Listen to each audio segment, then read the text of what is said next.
Hello and welcome to India's World. Today we are going to discuss the elections in Pakistan. For the second time in Pakistan's history, a government has completed its 5-year term and called for a general election. These elections are to be held on May 11th. Already caretaker governments are in place in Islamabad and in the provincial capitals, readying the country for the election. To discuss the implications of the general election in Pakistan, I have with me 3 experts. I have Ambassador G. Parthasarathy. He served as India's High Commissioner in Pakistan, knows Pakistan better than most people. I have my old friend Ambassador Vivek Katju. He handled Pakistan for a record number of years in Ministry of External Affairs and is an expert on the Pakistan-Afghanistan region. And I have another friend, Tapan Bose, who's chairman of Pakistan India People's Forum for Peace and Democracy, perhaps the friendliest face of India in Pakistan and knows Pakistani civil society and intelligentsia like nobody else. Welcome all of you to this conversation. Ambassador Parthasarathy, let me begin with you. What in your view is the significance of this peaceful transition in Pakistan after such a long time? It is remarkable. It's the first time that a government has served 5 years, that you are having a transition government to oversee, it's a neutral caretaker government to oversee a free and fair election. Above all, you've got a person whom I greatly admire, the former Justice Fakhruddin Ibrahim, who's really making it clear that he wants an election commission function on the lines that it functions in India. Yes, the army continues to have a role which it would not in India, but it is good that this is being done at a time when really people are very uncertain about the extent of violence which will be perpetrated by the jihadi groups. Vivek, what have been the tangible benefits of democracy for the Pakistani people? After all, the economy continues to falter, militancy and violence continues. In fact, this election takes place against the background of unsurpassed violence against minorities, especially Shias. Look, my own take on Pakistani democracy, and this is the elections and the fact that the PPP government completed its tenure and the National Assembly was not dissolved earlier, is a little different. Mm-hmm. Obviously, this is an important step in Pakistan's democratic evolution, but I don't think much should be read into it. Because as far as I'm concerned, as long as the army is the decisive voice and authority in Pakistan on crucial issues concerning national security, democracy is a somewhat stunted plant. Okay, that's what Vivek thinks. But Tapan, would you agree that the Pakistan People's Party has actually made a very good effort to strengthen democratic processes and structures? They have, after all, there's been devolution of power to the provinces. For women, at least pro-women legislation, 7 laws have been passed in the last 5 years in favor of women. 7th Finance Commission was set up, has submitted its report on sharing of revenues with the provinces. And you have a wide variety of reforms. 18th Amendment, whereby the President gives up some of his powers voluntarily. 20th Amendment to the Constitution to set up an independent election commission. These are not small reforms, are they? No, not at all. I think institutional reforms have taken place, more than it has ever taken place. The decision to hand over so much powers to the states, though provinces, though it is yet to be implemented, but at least there. And as you said, the laws for protection of women and many others. But I think it has also substantially failed on economic front, on social reforms, its commitment to the poor. Education also has received not much, so is the health sector. So there is a lot of resentment at the public level. But on the whole, I think this government has fared pretty well in terms of giving strength to the institutions of at least procedural democracy. Okay. Partha, how durable are these unfolding democratic changes? Because that's what I think Vivek was pointing to. And is the only threat to democratic change in Pakistan the army, or are there new threats emerging? Look, while I've said this is great, I go along with Vivek. The fact of the matter is the army is lying low because it has now power with no responsibility. Why should it undertake responsibility? It is going to call the shots, make no mistake. Maybe if, as expected, Nawaz comes, he's from Punjab, we can keep a slightly tighter leash. But the ultimate arbiters on foreign and security policy will be the military. They know that if they come to power, they can do nothing about the economy because the Americans are not giving them what they want. And with 11% rate of savings, Pakistan just cannot grow without huge foreign aid. And given the messy domestic situation, foreign investment will not come. So the economic factor is crucial. And secondly, please believe me, in the next year till December 2014, the tussle is going to be who will control policy on Afghanistan. Crucially, whether or not the army's propensity to use jihadi groups for terrorism in Afghanistan or India will be determined by whether they succeed or fail in Afghanistan. Okay. If they succeed in Afghanistan, we are in for deep trouble. Tapan, do you agree with this? Because this seems to be the standard Indian template on understanding Pakistan. Or do you think that a better way of understanding the tussle between the army and the political class, which exists without doubt, and I agree with them that there is a tussle, but isn't there a more dynamic tussle? It's a frontier of control which keeps shifting. Well, I don't really agree with Parthasarathy completely, certainly not. I think there is enough evidence to show that there is a growing middle class in Pakistan, which is not very happy with the army. Various estimates vary from 11 to 20%, and which would put, say, about 20 million middle class going by economic criteria and all that. If you also look at, from the lawyers' movement till date, it shows very clearly that army is no longer that popular, and the middle class fascination with the army is fairly, on the wane.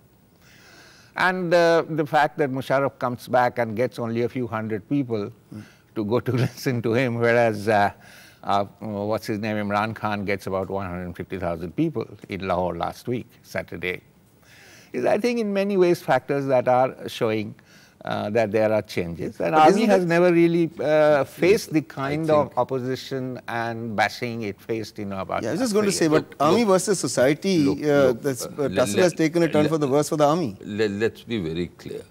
I think Musharraf's return establishes what I have been saying and what Partha. That army is not popular. No. That the army calls the shots. Once an army chief has handed over power, he is a retired army chief. Okay, he has abdicated power. And let's be very clear, let's not look at this with rosy glasses. All right. Indian liberals want to think that Pakistan is changing. And there's a great wishful desire. So we can live in a world of wishful desire. Please continue. On that hardline note, we need to take a break. We'll be back again soon with this discussion. Don't go away. Welcome back. We're discussing the implications of the impending elections in Pakistan for Pakistan's polity. Ambassador Parthasarathy, do you think Pakistan has entered an era of coalitions where no single institution, no single party is able to govern the country on its own, and everybody is looking for coalition partners? That's one. And secondly, therefore, do you expect the next government also to be a coalition government? Absolutely, because the fact of the matter is, both the People's Party and the Musharraf Muslim League, PMLN, are in effect becoming regional parties. I think largely Muslim League is going to be confined to Punjab, North and Central Punjab. You mean Nawaz Sharif's? Nawaz Sharif. Yeah. The Nawaz PMLN. Sharif, PMLN is going to be confined to North and Central Punjab. It's going to make some inroads in the frontier province, provided they get a good deal with Maulana Fazlur Rahman. Some inroads in Balochistan. But the heartland of Sindh shall remain PPP. Southern Punjab is up for grabs between PPP, PMLQ, Imran Khan, the works. It's just a question mark. The urban parts of Sindh, Karachi, Sakkar and Hyderabad, will remain the sort of strongholds of the MQM. I mean, this is in the sand, though in Karachi, because there's a large Pathan population, some seats may go to the Pathan areas, to the ANP or to Fazlur Rahman. So I think this jumble is going to come of parties of 4 or 5. You're not going to get 24, 25 like India. Pakistan's too small for that. But it'll have to be a coalition, yes. Okay. Vivek, do you think that PPP has not been able to leverage its position in the government to increase its electoral base? And similarly, PML Nawaz Sharif has not been able to leverage its oppositional role to increase its support base, because both seem to be remaining where they are, or in fact declining. No, I don't think they are declining. I for one feel that much the same as Partha, that the established parties will ultimately be the parties that will be in coalition. With similar strengths, because the latest survey by Herald, Yes. Dawn Group magazine actually shows PML-N support has remained stagnant while that of PPP has declined. That's right. PPP has an anti-incumbency factor too. But then let's not forget that provincialism is a very strong sentiment in Pakistan. And PPP's base originates and is local and is locust, if I may use that word, in Sindh. It is, in a sense, an embodiment of Sindhi nationalism. Okay. May I add to what Vivek said very importantly? Yeah. I think one of the reasons for the differences between Zardari and his son is Bilal has played the Sindhi nationalist card much stronger. Zardari hasn't. Zardari is half Baloch, half Sindh. So, but the nationalist card has been played by the Bhutto family now. And I think the social support base of the two parties is more or less stagnant. So the chances of their expanding on an all Pakistan basis is somewhat limited. Having said that, the crucial thing is Imran Khan. We'll come to Imran in a minute. Fine. We'll come. Okay. I want to ask you, Tapan, how important are these ethnic and linguistic sentiments this time? What difference would the demand for a Saraiki Suba or Southern Punjab, as Partha was referring to, would have on electoral outcome? What difference would demand for a Muhajir Suba in and around Karachi have in the elections, or will it have no impact? Well, I mean, as Mr. Katju said, that over the last few years, in the last two elections, we have seen provincialism has emerged as a very strong force. The very fact that Pakhtunkhwa and others have come into existence. And also recently, Mengal made a statement that Baloch factor has to be taken into account. And Baloch nationalism has emerged much stronger than it was. But while agreeing that, the support base more or less, as they, both of them said, remains the same. But if you look at also the recent, surveys, we also see that, PML seems to be leading far ahead of PPP. Anti-incumbency factor is one, but the failure in many ways also is an important factor. So PPP, in fact, as we can see, is trailing far behind, though in second position, but fairly far behind. But Gallup polls are polls, you and I cannot debate. Yeah. Okay, you're saying something about Imran Khan. No, that is the point I was coming to. I believe that Biradari networks ultimately play a very important role in Pakistani Equivalent to our caste vote banks. More or less equivalent to caste. Now, you don't have the emergence of Biradari leaders as you have of caste leaders in India to the same extent. But the old established parties use these networks in a very effective way. And they have these at the grassroots. Which brings me to Imran Khan. He's obviously drawing a lot of support. From Biradari networks, or these are different? I think his support base is, and that is where his support base is urban youth. There is a certain unhappiness with Pakistani economy, the way society is functioning. I think more and more sharpness in religious ideology, though Imran Khan's own inclinations there are somewhat fluid and uncertain. So it's this sentiment which he is catching, and I'm still not sure, and I have grave doubts whether this will translate effectively into seats. Okay. And one more point on Imran, I think. No, but I'm asking about Imran only. Yeah. Who will Imran hurt most? Will it hurt PPP in Sindh, PMLN in Punjab, or the Awami National Party in Khyber I think Pakhtunkhwa? marginally PMLN in Punjab, certainly in the frontier province, so marginal in Sindh. An important factor about Imran, don't forget, Imran, behind this facade of being this great liberal, married to a Jewish girl and all that sort of stuff, is a hardcore jihadi. His party is the only party which sends representatives to the meeting of the United Jihad Council presided over by Hafiz Muhammad Saeed. Okay, on that note, we need to take a break. We'll continue with this interesting discussion after the break. Don't go away. Welcome back. We are discussing the impending elections in Pakistan and the implications of a peaceful democratic transition in that country. Tapan, you wanted to say something about Imran quickly. Yes.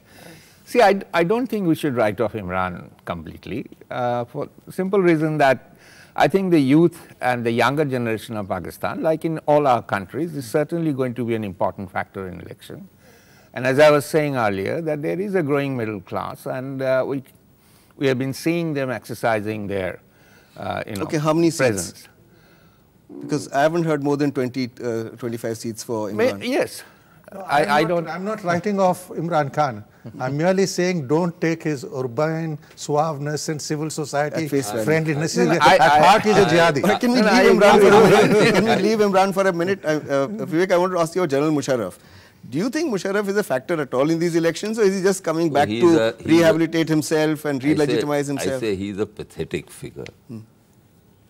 We shouldn't pay any attention to him. As I told you, the moment an army chief hands over the baton, at that moment he's a retired army chief. He should accept his lot. All right, we won't pay any more attention to him. So let me move on to another question, Ambassador Parthasarathy. Yeah. You have a different view. No, I think you're right. So my question to you is that in a survey done by Dawn newspaper, they asked people what were the top 5 issues in this election. What are the issues that agitated people? And in the descending order, they said poverty, corruption, electricity shortages, illiteracy and extremism. Now, are you surprised? These are the same issues, that we have in India, in all these South Asian countries. I remember, Vivek would remember this. In the 97 election which swept Musharraf to Nawaz Sharif to power, there was no mention of India. Absolutely. But the first thing which happened after that election was Kargil. So as far as I am concerned, between them these choices are Tweedledum and Tweedledee, because for a long time foreign policy is going to be influenced by the military. A stronger government with Nawaz Sharif, who is a Punjabi, will keep a hold on the military. So you're already saying Nawaz Sharif will lead the next coalition? To my mind, he will get the largest number of seats, yes. Okay. So this business of, no mention of Kashmir, no mention of India, does that surprise you at all? Or because the only person who's mentioning India is really Musharraf, who talks about Kargil as a No, he only talks when people ask him questions. Okay. I mean, then he defends Kargil. What can the poor chap do but do that? So India is not an election issue in Pakistan? Look, today it doesn't suit anyone to have India as an election issue. Why should they? They are, even the Pakistani army, while holding that India is the ultimate enemy, realizes that there are fires burning at home and that they've got to address those fires. And after all, the civilian leadership. And those fires are of poverty, corruption, obviously, and extremism. What surprises me is that extremism is number 5, which shows the kind of inroads that the mazhabs from the Arabian Peninsula are making on the theological schools of Islam in Pakistan. I don't know whether you can read so much into that. No, I think one has to read something in it, because otherwise, in the old Sufi traditions, in the old Barelvi traditions, people would find these abhorrent, this kind of stuff. Right. But the fact that they aren't, and that is surprising. Okay, Tapan, since everybody who's participating in Pakistan election and his uncle is talking about US drone strikes and how agitated they are by these drone strikes. So the post-election Pakistan that we will see as a result of this whipping up of anti-American sentiment, would it be a more anti-American Pakistan? Well, as you know, I mean, US has always had a short-term view of all other countries, and similarly, I think the failure of the US policy has never been, taking a long-term view. And to that extent, it has burnt its own fuel.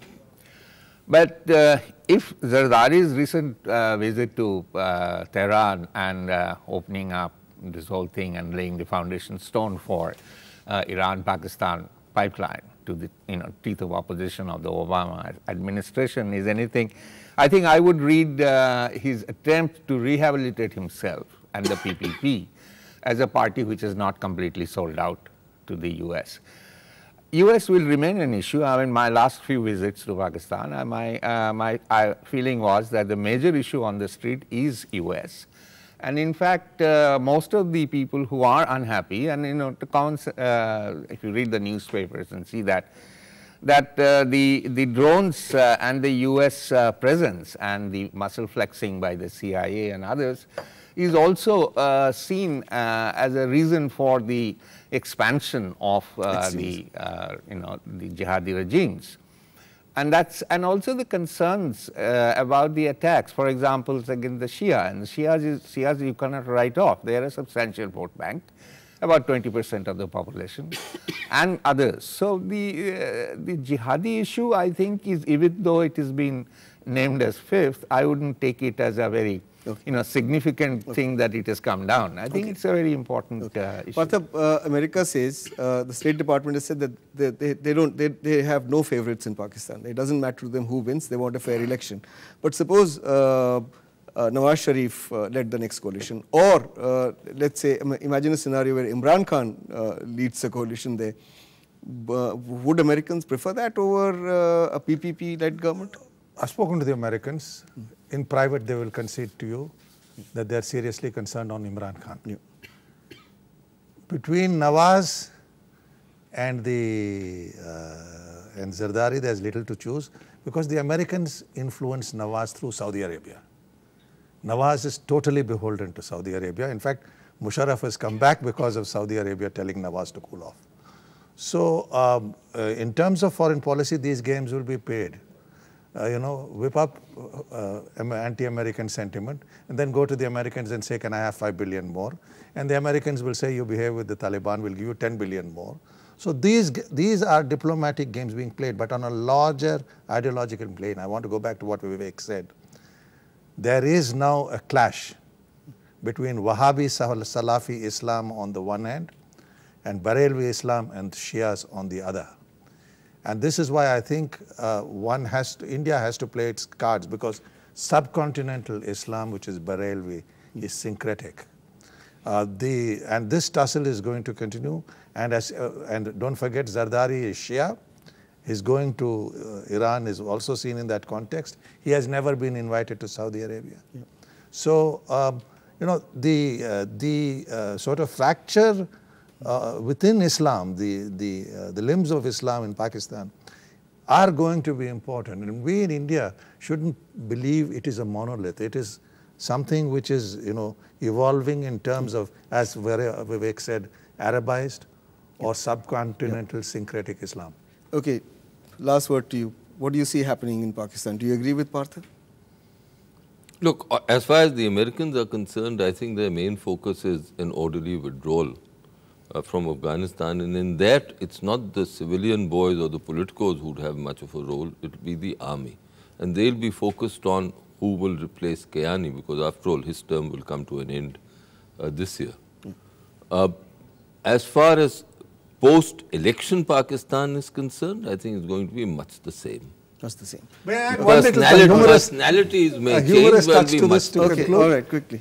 General Kayani's brother is the biggest contractor for American supplies transportation within Pakistan. All right, one sentence from you now.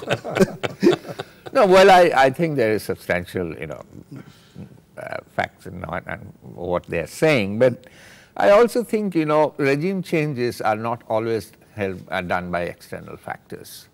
And a procedural democracy, in a coalition democracy, it is basically attained by agreements between the elite. Yeah. And I don't see any real differences between PPP and the PML or even, Imran's position. So I expect a coalition government, maybe led by PML. But I think in the coming government, there will be a significant role of both regional and to some extent some religious parties. Okay, okay. On that note, we've run out of time.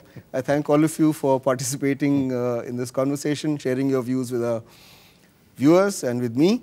I hope we'll have you again soon in our studios. That's all we have for you today. We'll be back again next week with another issue. Till then, goodbye.